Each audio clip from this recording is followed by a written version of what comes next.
সবাইকে আমন্ত্রণ কুল স্পোর্টস 24 শিরোনাম শুনছিলেন, আপনাদের সাথে আছি রেদওয়ান শেব। ম্যাচ শেষে উল্লাসে মেতেছিল ভারতীয় সমর্থকরা। আরও একটি আইসিসি ট্রফি জেতায় কোহলি রোহিতদের প্রশংসায় ভাসিয়েছেন তারা। দলের হারে হতাশ নিউজিল্যান্ড সমর্থকরা। দুবাই থেকে আরিফুল ইসলামের রিপোর্ট। বর্ণিল আলোয় আলোকিত দুবাইয়ের আকাশ, নীল উচ্ছ্বাসে মাতোয়ারা মাটিও।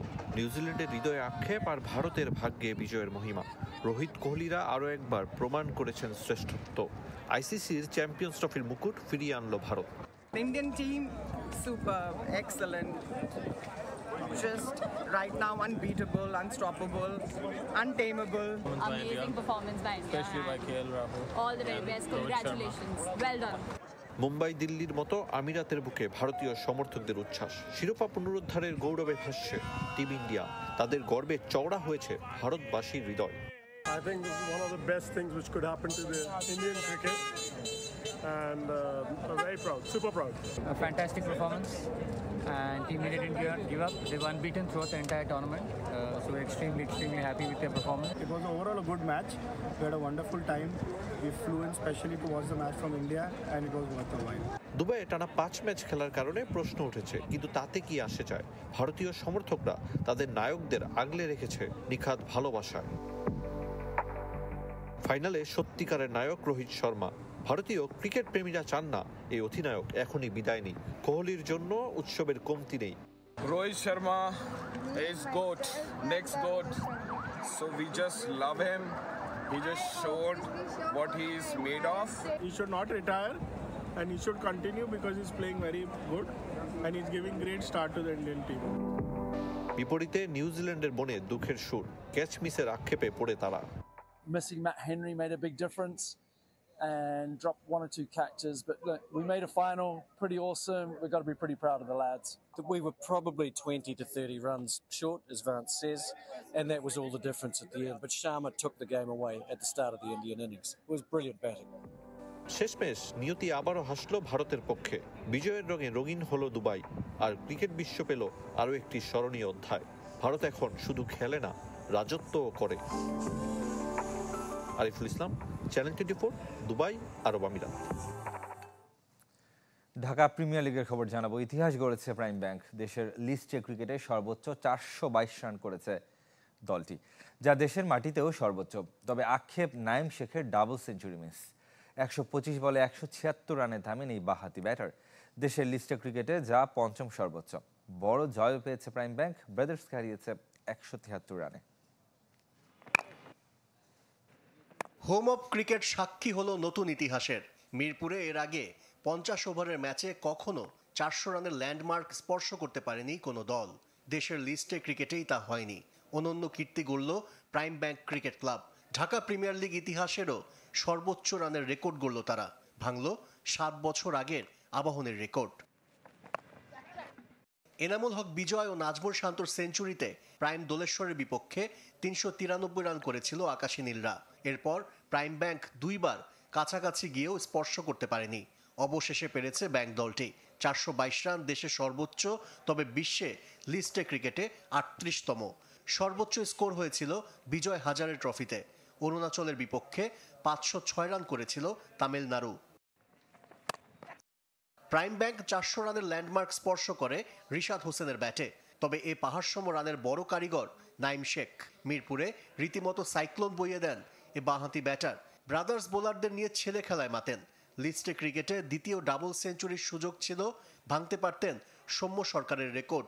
তবে 125 বলে 176 রানে থামেন নাইম। তখনও ইনিংসে 11 ওভার বাকি। এক্স্যাক্টলি ওই টাইমে মনে হচ্ছিল আর একটু কনসেন্ট্রেট থাকলে ভালো, হয়তো আমি 36-7 ওভারের সময় আউট হয়েছি, হয়তো আর একটু শেষ করতে পারলে 44-5 পর্যন্ত যাইতে পারলে হয়তো ডিফারেন্ট কিছু অ্যাচিভ করতে পারতাম। তবে লিস্টে ক্রিকেটে বাংলাদেশি ব্যাটারদের মধ্যে পঞ্চম সর্বোচ্চ রান নাইম শেখের। 2019-এ বিকেএসপিতে 208 রানের টর্নেডো ইনিংস খেলেন সৌম্য। সে তালিকায় আছে রকিবুল হাসান, এনামুল হক বিজয়, মুমিনুল হকেরও নাম। আর জিম্বাবুয়ের বিপক্ষে 176 রান করে তালিকার 6 নম্বরে লিটন দাস। রেকর্ড ভাঙা গড়ার দিন আরও একটি ইতিহাস লিখেছে প্রাইম ব্যাংক। 50 ওভারের ম্যাচে দেশের মাটিতেও সর্বোচ্চ রান এখন প্রিমিয়ার লিগের এই ক্লাবের, যা আগে ছিল ভারতের। 2022-এ চট্টগ্রামে ঈশান কিষানের ডাবল সেঞ্চুরিতে 409 রান করেছিল টিম ইন্ডিয়া। আশিক রুদ্র, চ্যানেল 24, ঢাকা। এদিকে ঢাকা প্রিমিয়ার লিগের অন্য 2 ম্যাচে জয় পেয়েছে 2 ঐতিহ্যবাহী আবাহনী এবং মোহামেডান। 2 বছর পর ডিপিএলে সেঞ্চুরির দেখা পেয়েছেন তামিম ইকবাল। লিস্টে ক্রিকেটে এই ব্যাটারের 23তম সেঞ্চুরিতে পার্টেক্স স্পোর্টিং ক্লাবকে 7 উইকেটে হারিয়ে টানা দ্বিতীয় জয় সাদা কালোদের। বিকেএসপি 4 নম্বর মাঠে 21 বল আগে 218 রানে অল আউট হয় পার্টেক্স। জবাবে তামিমের 112 বলে 125 রানের দুরন্ত ইনিংসে 58 বল আগে জয় তুলে নেয় মোহামেডান। এদিকে আবাহনীর বিপক্ষে বৃথা গেছে রূপগঞ্জ টাইগার্সের আলামিন জুনিয়রের সেঞ্চুরি। অধিনায়কের 89 বলে 104 রানের কল্যাণে 2 বল আগে 260 রানে অল আউট হয় রূপগঞ্জ টাইগার্স। জবাব দিতে নেমে মিথুন, পারভেজ ইমন, মোসাদ্দেকদের দায়িত্বশীল ইনিংসে 15 বল আগে জয় পায় আকাশী নীলরা। এদিকে আজ তৃতীয় রাউন্ডের বাকি 3 ম্যাচ। মিরপুরে শাইনপুকুরের বিপক্ষে লড়বে লেজেন্ডস অফ রূপগঞ্জ। বাকি 2 ম্যাচ বিকেএসপিতে। দুরন্ত ফর্মে থাকা ধানমন্ডি স্পোর্টস ক্লাব লড়বে গাজী গ্রুপ ক্রিকেটার্সের বিপক্ষে। আর গুলশান ক্রিকেট ক্লাবের প্রতিপক্ষ অগ্রণী ব্যাংক। সবগুলো ম্যাচ শুরু হবে সকাল 9টা থেকে। চ্যাম্পিয়ন্স ট্রফিতে অন্য দলগুলোর চেয়ে বাংলাদেশের পিছিয়ে থাকা স্বীকার করলেন বিসিবির cricket operations chairman Nazmul Abedin Fahim. এবার পরের বিশ্বকাপের স্বপ্ন দেখালেন তিনি। 2027 বিশ্বকাপ সামনে রেখে বেশ কিছু পরিকল্পনা তুলে ধরলেন ফাহিম। কোচ ও বিশ্লেষক হিসাবে পরিচিত নাজমুল আবেদিন এখন ক্রিকেট পরিচালনার দায়িত্বে। আগে দূর থেকে দেখে সমালোচনা করতেন, নির্মোহ বিশ্লেষণ করতেন। বোর্ডে গিয়ে প্রতিশ্রুতির ফুল ঝুড়েছিল তার কণ্ঠে, কিন্তু সময়ের সঙ্গে সঙ্গে বাস্তবতা টের পেয়েছেন। বিপিএল নিয়ে স্বপ্ন দেখালেও বিতর্কিত এক টুর্নামেন্ট দেখেছে ক্রিকেট প্রেমীরা। চ্যাম্পিয়ন্স ট্রফির আগে বাংলাদেশের সামর্থ্যের প্রশ্নে রিকি পন্টিংকে এক হাত নিয়েছিলেন। ফর্ম দেখেছি, আমি খুব আশাবাদী ছিলাম। টাইগারদের আসল চেহারা কাছ থেকে দেখেছেন চ্যাম্পিয়ন্স ট্রফিতে, তাই নাজমুল আবেদিনের সুর কিছুটা পরিবর্তন হয়েছে। ব্যক্তিগতভাবে আমি জাতীয় দলের খেলা দেখেছি, টিভিতে দেখেছি, দূরে স্টেডিয়ামে বসে বসে খেলা দেখেছি, কিন্তু এবার আমার খুব কাছ থেকে দেখার সুযোগ হয়েছে এবং আমি এটা অনুভব করেছি যে আসলে আমরা অনেকগুলো ব্যাপারে পিছিয়ে আছি। তার কিছু দায় ক্রিকেট বোর্ডের আছে, কিছু দায় আমাদের ওভারঅল ক্রিকেট যে এনভায়রনমেন্ট সেটার আছে, কিছু দায় খেলোয়াড়দের আছে। এবার পরের বিশ্বকাপের পরিকল্পনায় ব্যস্ত cricket board. Cricketer, team management, নির্বাচকদের সমন্বয়ে দীর্ঘমেয়াদী সাফল্যের স্বপ্ন দেখালেন ক্রিকেট অপস চেয়ারম্যান। আমরা অলরেডি কিন্তু বসেছি 2027-এ যে বিশ্বকাপটা হবে সেটা কোথায় হবে, সেখানে আমরা কি করতে পারি এবং এই জার্নিটা কেমন হচ্ছে, কোথায় কোথায় আমাদের এফটিপিতে কি কি খেলা আছে, সেখানে আমাদের দলটাকে আমরা দেখতে চাই। প্রত্যেকটা পদে পদে ওদেরকে আমরা কি দিচ্ছি এবং সেই অনুযায়ী তারা প্রস্তুত হতে পারছে কিনা। পরিকল্পনা বাস্তবায়ন করা যাবে কিনা তার সময় বলে দেবে। ইকরাম হোসাইন, চ্যানেল 24, ঢাকা। দেশের ফুটবলের খবর জানাবো। নোফেল স্পোর্টিংকে ছাড়াই মাঠে গড়িয়েছে পেশাদার ফুটবলের দ্বিতীয় স্তর চ্যাম্পিয়নশিপ লিগ। প্রথম দিন জিতেছে গোলাম রব্বানী ছোটনের বাফুফে এলিট একাডেমি আর ওয়ারি ক্লাব। ড্র করেছে ফরাশগঞ্জ লিটল ফ্রেন্ডস। দেরিতে শুরু হলেও 3 ভেন্যুতে ম্যাচ হওয়ায় নির্বিঘ্নে আসর শেষ করার লক্ষ্য পেশাদার লিগ কমিটির। জার্মান জেনিফার 95 দেশ ঘুরেছেন, 79 দেশে দেখেছেন ফুটবল ম্যাচ। প্রথমবার বাংলাদেশে এসে খেলা দেখার লক্ষ্যে খোঁজ পেয়েছেন চ্যাম্পিয়নশিপ লিগের। রোববারই 3 ভেন্যুতে মাঠে গড়িয়েছে দ্বিতীয় স্তরের পেশাদার লিগ। ম্যাচ দেখার ফাঁকে লিগ কমিটি কর্তাদের কাছ থেকে বাংলাদেশ দলের জার্সি উপহার পেয়েছেন জেনিফার। খুব কম সময়ের জন্য এসেছি। ফুটবল ম্যাচ দেখা হবে কিনা দুশ্চিন্তায় ছিলাম, শেষ পর্যন্ত হলো। একজন নারী সহকারী রেফারিকেও মাঠে দেখলাম, তাকে দেখে বেশি ভালো লাগলো। এখান থেকে ভারত যাব, সেখানেও খেলা দেখব। বসুন্ধরা কিংস অ্যারেনার প্র্যাকটিস গ্রাউন্ডে পিডব্লিউডিকে 1-0 গোলে হারিয়েছে বাফুফে এলিট একাডেমি। বিসিএল এর ডাগ আউটে গোলাম রব্বানী ছোটনের শুভ সূচনা। এবার 3 ভেন্যুতে শুরু হয়েছে চ্যাম্পিয়নশিপ লিগ, যার 2টি ক্লাবের মাঠ। বসুন্ধরা স্পোর্টস কমপ্লেক্সের পাশাপাশি জলশিরিতে ফর্টিজের গ্রাউন্ডেও ম্যাচ হচ্ছে। আরেকটি ভেন্যু গাজীপুরের শহীদ বরকত স্টেডিয়াম।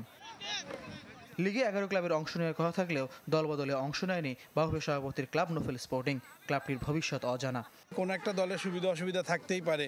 আর বিসিএল যেহেতু এবছর আপনারা জানেন যে প্রত্যেকটা একটা বিপিএল এর সাথে সামঞ্জস্য রেখে বিসিএলটা চলতেছে, তো আশা করি আস্তে আস্তে করে আমরা এই পথটা আমরা সুগম করতে পারবো। 3টা ভেন্যুতে খেলা হচ্ছে, একটা হলো এটা ফরেজ গ্রাউন্ড, একটা অ্যারেনা এবং গাজীপুরে। তো যেহেতু দেরি হয়েছে ঠিক আছে, বাট দ্রুততমে খেলাটা শেষ করা যাবে। ফর্টিস গ্রাউন্ডে গোলশূন্য ড্র করেছে ফরাশগঞ্জ লিটল ফ্রেন্ডস। গাজীপুরে উত্তর বারিধারাকে 1-0 গোলে হারিয়েছে ওয়ারি ক্লাব। ফয়জুল ইসলাম, চ্যানেল 24, ঢাকা। ভারতের বিপক্ষে এশিয়ান কাপ বাছাই ম্যাচ সামনে রেখে সৌদি আরবের তাইফে অব্যাহত বাংলাদেশ দলের অনুশীলন। এদিন স্ট্রেচিং আর ওয়ার্ম আপের পর ট্যাকটিক্যাল বিষয়গুলো নিয়ে আলোচনা করেন কোচ হাভিয়ার কাবরেরা। তবে সুদানের বিপক্ষে প্রীতি ম্যাচের তারিখ এখনও নির্ধারণ হয়নি। সৌদি আরবের ক্যাম্প শেষে 14 মার্চ দেশে ফিরবে দল। এদিকে হামজাহ চৌধুরীর সাথে সিলেটি কথা বলতে মুখিয়ে আছেন ডিফেন্ডার তাজউদ্দিন। আমি অনেক এক্সাইটেড যে হামজা ভাইয়ের সাথে ড্রেসিং রুম শেয়ার করতে পারলে অনেক এক্সাইটেড। ওনার সাথে অবশ্যই সিলেটি ভাষায় কথা বলবো। এখানকার কন্ডিশন সম্পূর্ণ আমাদের দেশের যে কন্ডিশন সেই হিসাবে সম্পূর্ণ ডিফারেন্ট। তো সেক্ষেত্রে মনে করি যে এটা আমাদের জন্য খুবই ভালো একটা দিক। এরই সাথে শেষ করব কুল স্পোর্টস 24। খেলা সব আপডেট ও রিপোর্টগুলো দেখতে ভিজিট করুন facebook.com/sports24 team এই পেজে। ধন্যবাদ সাথে থাকার জন্য।